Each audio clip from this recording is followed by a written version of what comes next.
Meus irmãos, graça e paz, que Deus abençoe a todos, que maravilha, é uma satisfação, né, ser um professor, né, e que você seja o meu aluno, isso para mim é uma gratidão enorme, tá bom? É, Prepare agora caneta, papel, tá? Prepare o material, vamos dar início na aula, mas antes de nós iniciar a nossa aula, eu quero estar pedindo você para ajudar o seu professor. Ative o sininho, se inscreva no canal, comente.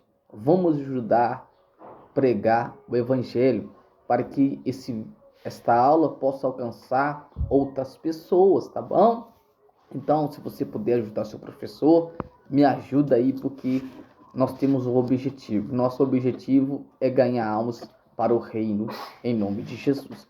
E em breve, através de você compartilhando, de você se inscrevendo, né? Nós estaremos fazendo transmissão ao vivo também, né? A plataforma estará liberando em breve, tá? Mas para isso eu vou depender de você, tá bom? Vamos dar então a continuidade em nossas aulas, né? Na aula, né? Concurso Obreiro Aprovado por Deus. Vamos lá então. Segundo o coração de Deus. Está escrito lá em Juízes, capítulo 8, no verso somente 22 e 23. Então os homens de Israel disseram a Gideão: domina sobre nós, tanto tu como teu filho e o filho do teu filho, porque nos livraste do poder dos midianitas. Porém Gideão lhe disse: não dominarei sobre vós, nem tampouco meu filho dominará sobre vós. E o Senhor vos dominará, né? Então, e o povo de Israel clamou, né, Gideão para governar sobre a vida deles. Só que Gideão não queria, né, ser o governo deles. E Gideão, né, eles falam para Gideão governar, os filhos do Gideão, os filhos dos filhos de Gideão, né, que governem sobre eles, porque Gideão, ele deu uma vitória ao povo de Deus, né, contra os midianitas, né? Todos nós sabemos dessa história, né? É um livro pouco lido, né? Poucas pessoas buscam sobre essa história, mas Gideão, ele é muito mencionado, né? É um livro reconhecido, né? Gideão, ele veio para trazer o juízo, né? Sobre o povo de Deus. E Gideão responde o povo da seguinte maneira, ele diz assim: o Senhor vos dominará, ou seja, Deus vai dominar sobre vocês, né? Então, Gideão nesse tempo, né, ele estava recuando de uma responsabilidade, né? Ele estava se recuando, negando, né, aquilo que o povo estava aclamando ele. O povo já via ele como um governador dele, como líder deles, né? Porque eles viram que Deus estava na vida de Gideão. Exemplo, é o que acontece, né? Quando um homem de Deus ou uma mulher de Deus, ela é reconhecida, né? As pessoas observam que, poxa vida, aquele fulano ali tem um Espírito Santo, aquela pessoa ali tem a presença de Deus. Eu me sinto bem conversando com ela, eu me sinto bem estar ao lado dela. Ela representa Cristo, ela representa o Evangelho, ela me representa, né? É o que acontece. Então você que hoje está sendo preparado, né, para se tornar uma grande obreira da casa do Senhor, será vista também como Gideão foi visto, será reconhecido como Gideão foi reconhecido, né? Alguém que representa o Evangelho de Jesus. Por isso que nós temos que ser segundo o coração de Deus, né? E como ser segundo o coração de Deus? Para se tornar um obreiro com o segundo coração de Deus, nós temos uma missão. Qual é a missão? Deus, ele tem que estar acima de tudo e de todas as coisas. Amar a Deus acima de tudo. Amar ao Senhor acima de todas as coisas, né? Nós aprendemos o seguinte, que nós temos que amar a Deus até acima do que a nossa família, do que os nossos filhos, do que os nossos esposos, as nossas esposas. Então é o seguinte, Deus é o principal alvo a qual a gente tem que amar, mas Deus tem que estar em primeiro lugar, né? Nos torna um obreiro segundo o coração de Deus. E nós temos que ser um obreiro segundo o coração de Deus, né? Não pode ser o último coração de Deus, mas segundo o coração de Deus. Amém? Vamos lá. Alguns são os líderes natos, né? Mas o líder sábio deposita nas mãos do Senhor as suas tarefas. É sensível ao Espírito Santo e age segundo a sua orientação. Vamos lá. Duas observações que nós podemos entender. Alguns são os líderes natas, né? Mas o sábio deposita nas mãos do Senhor. Ou seja, o líder que tem sabedoria, ele não age segundo o coração dele. Ele não age pelos seus ego, ele não age pelos seus pensamentos, mas ele age segundo o Espírito. Ele é conduzido pelo Espírito Santo, né? Quem guia ele é o Espírito Santo. Quem orienta ele é o Espírito Santo. Quem dá direção para ele é o Espírito Santo. Ou seja, um líder que é sábio, um líder que é nato, antes de qualquer situação, antes de qualquer atitude, ele busca a direção do Espírito Santo. Ele busca o discernimento do Espírito Santo. Ele busca a sabedoria do Espírito Santo. Se é Deus que está conduzindo ou não. O líder nato, o líder sábio, é aquele líder seguinte que busca para saber se é o Espírito Santo que está falando ou não. Ou se é carne, ou se é o inimigo que veio para confundir, né? Então, esse é um líder que é nato, né? Sabe como agir, sabe como tomar decisões, né? E ele é visto aqui como um líder nato, homem íntegro, homem reto, homem fiel, um homem honesto, um homem que tem a paz do Senhor, um homem que tem o Espírito de Deus. Então, se ele tem o Espírito de Deus, ele passa a ser um líder nato, tardio em responder, né? Tem gente que qualquer coisa, não. Ele pensa para depois responder. Ele reflete para depois responder, né? Isso é então esse é um líder que é nato, né? Sábio, que deposita nas mãos de Deus as suas tarefas. É sensível ao Espírito Santo e age segundo a sua orientação. Então, o que ele tem? Ele tem a sensibilidade. Ele sabe quando é o Espírito Santo e quando não é. Ele sabe quando é Deus falando, é Deus dando direção, e quando não é Deus não dando direção, né? Porque nem toda direção ela vem de Deus. Às vezes o inimigo ele usa algumas estratégias, né, para tirar o nosso foco, para nos dispersar, né?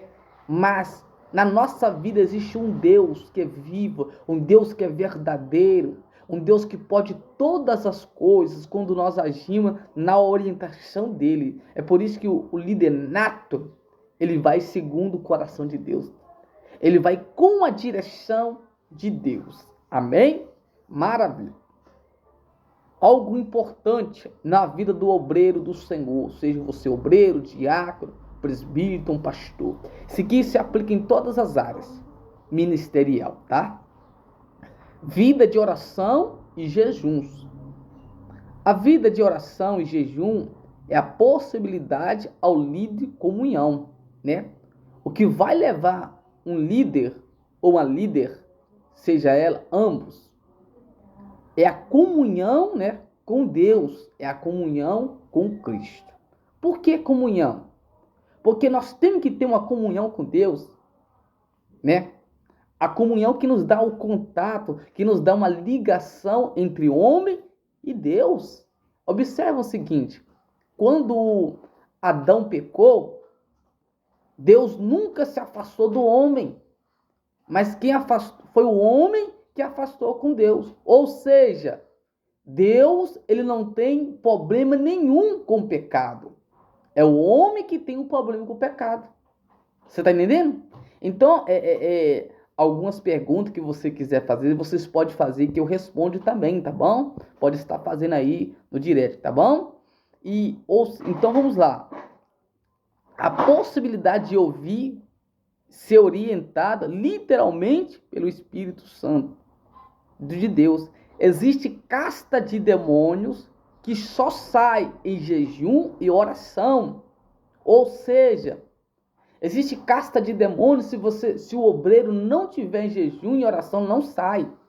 Por quê? Porque são além da legião. Existem demônios pequenos, demônios comuns, existem demônios mais superior, existem demônios mais fortes, mas existe é conhecido também como legião. A legião é aproximadamente 6.000 demônios. Aí depois vem a casta de demônio que só sai quem tem jejum e oração, quem tem vida com Deus. Só sai quem tem comunhão com Deus, quem tem intimidade com Deus. Se não tiver intimidade com Deus, não sai. Vai e volta e não sai. Outra coisa também que muitas pessoas não falam, existe geração de demônios. A geração de demônio, ela é ainda pior do que a casta de demônio. Então, para libertar este mal, precisa de ter uma vida de intimidade com Deus. Precisa de ter uma vida de comunhão com Deus, tá bom? Agora nós vamos aprender algo importante aqui, que fala dos dons, né? Um tem os dons sonhos, visões, profecia, revelação e etc. Tá bom? Então a gente vai aprender que toda essa manifestação, o Espírito que está está em todos. Vamos lá então. Ora, os dons são diversos, né? Então, existem diversos dons. Não existe um dom. Existem 12 dons. 12 dons espirituais, né? Que vêm do celestial por intermédio do Espírito Santo. Mas o Espírito é o mesmo. Ou seja, o Espírito de Deus, Espírito Santo, é o único que se manifesta em todas as pessoas, em toda a humanidade que recebeu Jesus Cristo na vida dela, em todo aquele que recebeu o Espírito Santo, tá? Então vamos lá.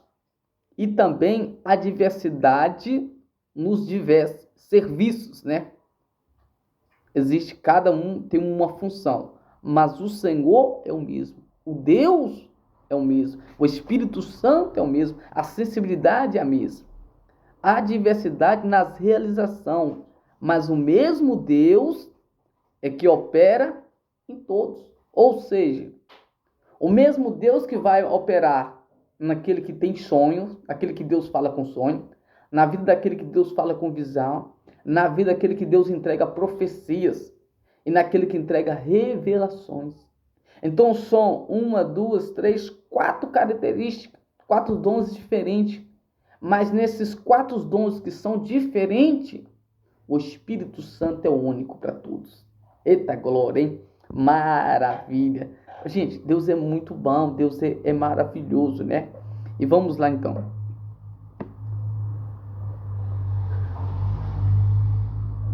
Mas a manifestação do Espírito Santo é concedida cada um visando um fim proveitoso. Porque um é dado à medida do Espírito a palavra da sabedoria, né? Ao outro, segundo o mesmo Espírito, e a palavra do conhecimento. E ao outro, o mesmo Espírito, a fé, e a outro, ao mesmo Espírito, os dons de cura, e a outra, a operação de milagre. E a outra, profecia, o discernimento espírito, e a a variedade de línguas, e a outra, a capacidade para interpretá-los. 1 Coríntios 12, acompanha aí, tá? 1 Coríntios, esqueci de falar o livro, perdão, tá bom?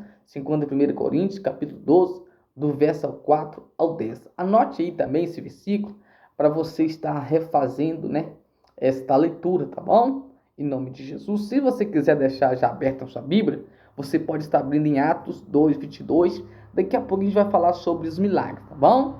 Então já prepara isso, prepara a palavra do Senhor, tá? Daqui a pouco a gente vai estar mencionando, tá? Crer e viver o sobrenatural do Senhor é uma condição na vida de um líder segundo o coração de Deus. Então nós temos que crer, né? E viver um sobrenatural de Deus. O que é um sobrenatural de Deus? É o além do que nós podemos imaginar. Então Deus, e muitas das vezes, ele vai surpreender. Ele vai nos surpreender, vai surpreender o líder, né? Porque Deus, ele pode fazer o sobrenatural, né? E todo líder, ele vive sim o sobrenatural de Deus. Sabe por que o líder, ele vive o sobrenatural de Deus? Porque ele tem obediência, ele tem sabedoria. Ele é manso em falar, tardio em responder. Então o líder, ele passa a viver um sobrenatural de Deus na vida dele por essa questão. Por essas características a qual eu mencionei, né? Aí ele começa a viver um sobrenatural de Deus. Por que uns vivem o sobrenatural e outros não? Será que o Deus que está na vida de um não está na vida de outro? Não, é pelo contrário. Porque Deus requer obediência. Deus requer sabedoria e entendimento. Deus requer que nós fazemos de acordo com a vontade dele, tá bom? Por isso que nem todos vão viver o sobrenatural de Deus. Maravilha, amém?